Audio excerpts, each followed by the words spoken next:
Pernah nggak sih kamu ngerasa macet total cuma gara-gara milih mau makan apa atau nonton film apa?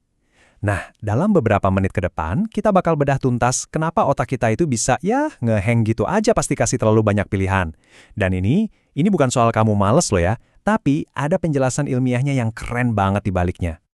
Nah, ini nih momen klasiknya. Kamu udah setengah jam scroll Netflix, ujung-ujungnya malah matiin TV, nggak nonton apa-apa. Atau buka aplikasi ojek online, lihat ratusan menu, dan akhirnya cuma bengung. Kenal banget kan sama perasaan itu? Tenang, kamu nggak sendirian kok. Rasanya tuh aneh kan? Kepala kayak ngeblank, campur aduk antara capek mikir sama kesel sama diri sendiri. Padahal ya, otak kita itu udah kerja keras banget, tapi hasilnya nol besar. Ini dengerin ya, ini bukan salah kamu, bukan juga karena kamu pemalas. Ini tuh sinyal dari otak yang lagi teriak, cukup aku overload. Oke, yuk kita bedah dulu akar masalahnya di bagian pertama ini, yaitu fenomena kelumpuhan karena pilihan. Secara ilmiah, kondisi ini punya nama keren, kelumpuhan analisis. Simpelnya gini, kamu terlalu banyak mikir, sampai akhirnya nggak bisa gerak sama sekali. Jadi proses menganalisis semua pilihan itu, malah jadi penghalang terbesar buat kita bertindak. Ironis banget kan? Nah, ini yang menarik banget. Ada konsep yang namanya paradoks pilihan. Kita kan mikirnya, makin banyak pilihan, makin bagus dong, makin bebas. Tapi kenyataannya, justru sebaliknya. Terlalu banyak pilihan itu malah bikin cemas, bikin tertekan, dan bikin kita takut. Takut salah ambil langkah. Dan ini ada buktinya loh dari sebuah studi selai yang terkenal banget. Jadi ceritanya pas pembeli di supermarket dikasih lihat 24 jenis selai, hampir semuanya cuma lihat-lihat terus pergi, nggak beli. Tapi pas pilihannya dikurangi jadi cuma 6 jenis, tahu apa yang terjadi? Penjualan meroket sampai 10 kali lipat. Ini bukti nyata kan? Lebih banyak itu belum tentu lebih baik. Sekarang, yuk kita masuk lebih dalam ke kepala kita, buat lihat apa sih yang sebenarnya terjadi di sana. Kita kenalan yuk sama CEO otak kita yang lagi pusing 7 keliling. Jadi gini, di bagian depan otak kita itu ada yang namanya korteks prefrontal.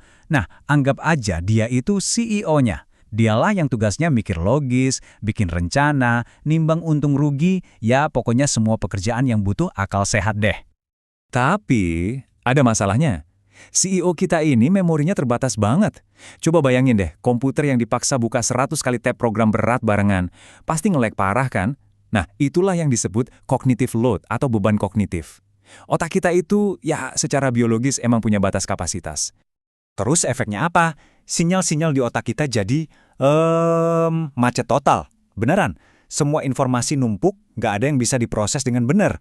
Akhirnya, CEO kita kewalahan, terus nyerah. Dan saat itulah ada pihak lain yang mengambil alih. Nah, disinilah plot twist-nya. Pas si CEO rasional kita nge-crash, sistem keamanan internal kita yang jauh lebih tua dan lebih primitif langsung ambil alih komando.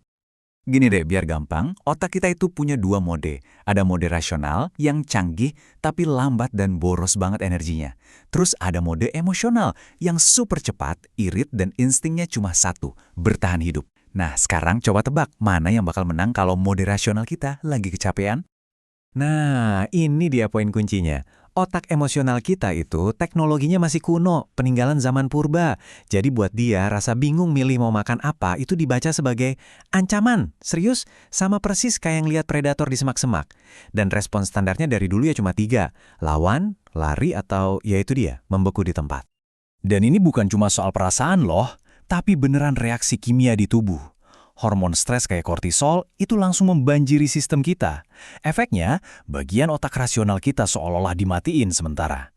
Nah makanya kita jadi susah mikir jernih, dan yang kepikiran malah yang jelek-jeleknya aja. Fenomena ini disebut pembajakan emosional. Ternyata penderitaan kita nggak berhenti di situ. Masih ada lagi. Ada 2 faktor lain yang bikin kita makin terperosok ke dalam lumpur hisap ini. Krisis energi mental dan jebakan pencarian yang ternyata bikin nagih. Coba deh kamu pikirin, dalam sehari aja kita bikin ratusan keputusan kan? Dari milih baju sampai mutusin mau balas email yang mana dulu. Semua itu nguras baterai mental kita. Nah ini namanya kelelahan keputusan. Beneran kayak otot, kalau dipakai terus-terusan ya capek. Makanya kualitas keputusan yang kita ambil sore hari itu hampir pasti beda sama pas pagi-pagi. Dan ini dia nih, jebakan paling licik dari semuanya, dopamin. Seringkali kita salah sangka, kita kira dopamin itu hormon kebahagiaan. Padahal lebih tepatnya itu hormon pencarian. Otak kita itu ngasih hadiah dopamin bukan pas kita udah memilih sesuatu, tapi justru pas kita lagi asik mencari pilihan-pilihan baru. Itulah kenapa scrolling menu makanan atau ngebandingin spek HP itu rasanya produktif dan nagih. Padahal kita cuma lagi menunda-nunda keputusan yang sebenarnya. Oke. Kita udah paham nih sekarang kenapa otak kita bisa ngehang. Nah, sekarang bagian paling pentingnya, gimana cara nge-reboot sistemnya. Tenang aja, ada kok beberapa strategi praktis yang bisa langsung kita coba. Pertama-tama, coba deh kenali dirimu sendiri. Kamu itu tipe maximizer yang harus, kudu, wajib dapat pilihan paling sempurna, nggak boleh salah sedikit pun? Atau kamu tipe satisfizer yang penting nemu pilihan yang cukup baik, terus bisa move on? Jujur aja ya, jadi seorang maximizer itu capek banget. Kuncinya adalah belajar jadi satisfizer. Tentukan standar minimal, kalau udah ketemu yang memenuhi, ya udah, selesai, lanjut. Oke, ini beberapa strategi praktis buat ngeribut. Pertama, batasi pilihanmu. Nggak usah lihat 20, cukup bandingin 3 aja. Kedua, turunkan standarmu. Ganti sempurna jadi cukup baik. Ketiga, kalau keputusannya gede, pecah jadi langkah-langkah kecil. Keempat, buat hal-hal sepele putuskan dengan cepat. Jangan buang-buang energi mental. Dan kelima, ini yang paling penting. Kalau kamu salah pilih, itu bukan kegagalan. Anggap itu data buat belajar. Dan tolong ingat prinsip ini baik-baik ya. Kejelasan itu jarang datang sebelum bertindak. Kejelasan itu datang dari tindakan. Kita tuh nggak akan pernah punya semua informasi yang kita butuhin. Jadi, bergerak maju, walaupun cuma langkah kecil yang nggak sempurna, justru itulah yang bakal ngasih kita pencerahan dan data baru buat langkah selanjutnya. Jadi, sebagai penutup penjelasan ini, saya mau ninggalin satu pemikiran buat kamu. Setiap kali kita terjebak dalam kelumpuhan analisis, kita sering lupa bahwa tidak memilih itu sendiri adalah sebuah pilihan. Sebuah pilihan untuk tetap diam di tempat. Pertanyaannya sekarang adalah, apa harga yang harus kita bayar atas pilihan untuk tetap diam hari ini?